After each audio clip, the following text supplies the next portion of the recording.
Quería que habláramos un segundo de la violencia.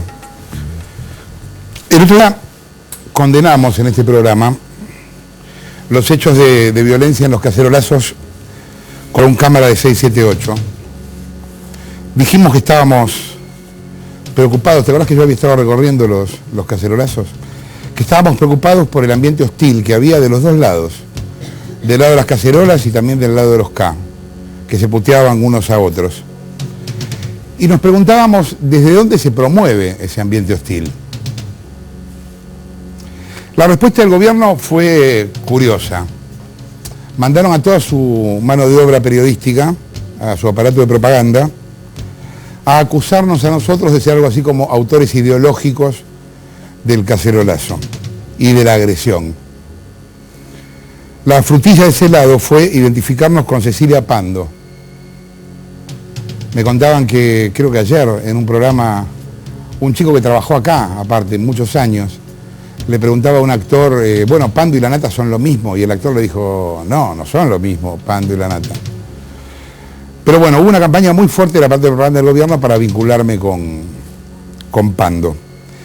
Como si yo pudiera controlar los tweets que alguien escribe sobre este programa. Si dice que le gusta el programa, ¿qué culpa tengo? Pero bueno, parece que ahora también tengo que controlar los tweets de todo el planeta que escriben sobre este programa. La línea era Pando, la nata, Videla. Estamos todos mal, realmente estamos todos mal. Y el gobierno se asombra de lo que provoca.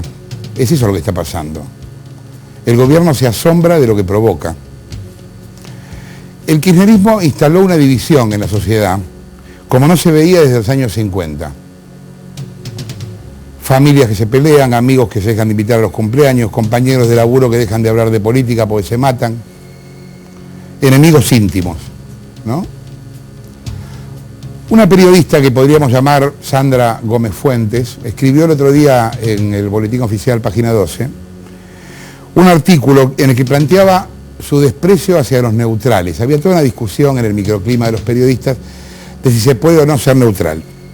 Y Sandra Gómez Fuentes decía, no se puede ser neutral.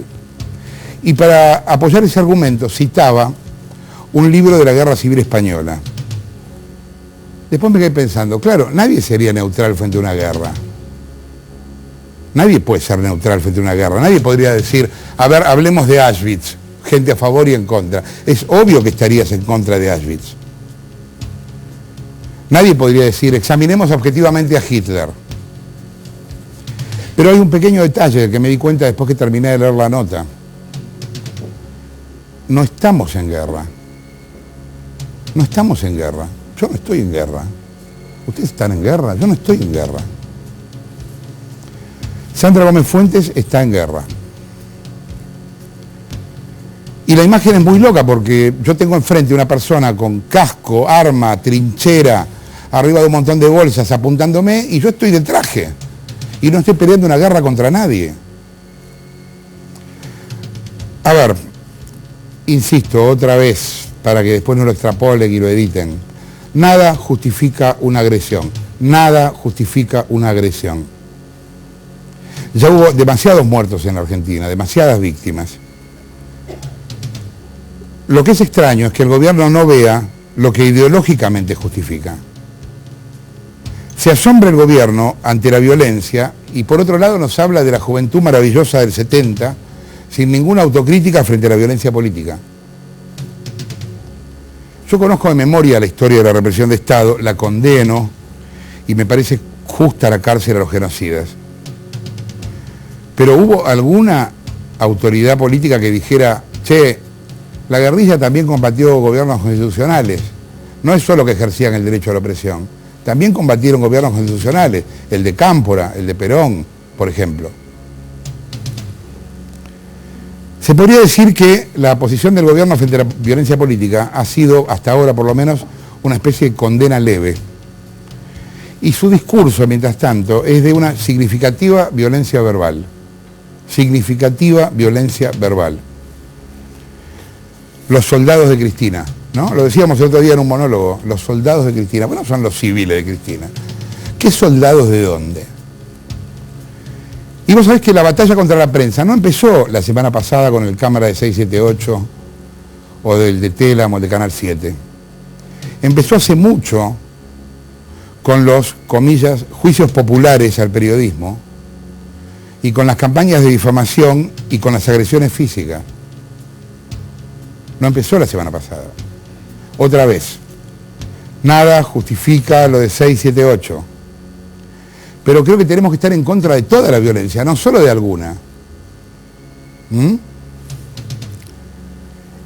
Mira, el monitoreo de agresiones a la prensa realizado por FOPEA en 2010 registra 109 ataques físicos a periodistas. En 2010, 109 ataques físicos. FOPEA no pertenece a ningún partido político, no está presidida por Mañeto, no forma ningún monopolio de prensa. De esos ataques, 54 fueron leves, 28 fueron moderados y 17 fueron graves. No los voy a leer todos, pues son muchos, pero te cuento algunos. El 15 de abril de 2010, Fernando Bravo fue agredido por simpatizantes de la Ley de Medios. El mismo día aparecieron carteles anónimos contra distintos periodistas del Grupo Clarín. El 28 de septiembre, Eve Bonafini acusó al periodismo de la violencia y exhibió carteles contra Nelson Castro, Ernesto Tenenbaum, Gustavo Silvestre, Santo Biasati y yo mismo. El 20 de octubre, trabajadores de C5N que estaban cubriendo el asesinato de Mariano Ferreira fueron agredidos por una patota de la Unión Ferroviaria vinculada al gobierno. El 11 de mayo, un cámara de Canal 5 de Catamarca fue agredido por la seguridad del gobernador vinculado al gobierno. El 12 de noviembre, el periodista Pablo Romero fue agredido por el secretario general y el de Cultura de la Municipalidad de Bañado de Obanta en Catamarca. El 12 de febrero, periodistas y cámaras de TN y Canal 13 fueron agredidos por una patota vinculada al gobierno de Formosa. El 5 de marzo, una bomba estalló frente a la FM Bahía de San Antonio Oeste. El dueño de la emisora dijo que el culpable era el intendente Javier Iut de El PJ. El 29 de marzo le incendiaron el auto a Adela Gómez en Careto Olivia, Santa Cruz. El 22 de junio, el Frente para la Victoria de Santa Cruz se adjudicó haber puesto 15 pasacalles con insultos al periodista de Clarín, Juan Cruz Sanz. En agosto del 2011, siempre según FOPEA, 2 periodistas de Varadero fueron agredidos físicamente por el candidato a intendente del Frente para la Victoria, Juan Domingo Morales. Y así, en diciembre, en noviembre, en abril, en enero de este año, un periodista, por ejemplo, el 23 de enero, Cristian Acuña, agredido físicamente en Victorica, en La Pampa, por el viceintendente y el secretario de Turismo. En noviembre, agresiones a periodistas en Córdoba a cargo del Sindicato de Empleados Públicos, etcétera, etcétera. FOPEA denunció todos estos hechos en su momento y por lo que se sabe, nunca hubo ni responsables condenados ni procesados. Nunca. El gobierno se pregunta quién estimula la violencia. Se tendrían que mirar al espejo. ¿Estamos yendo a un corte?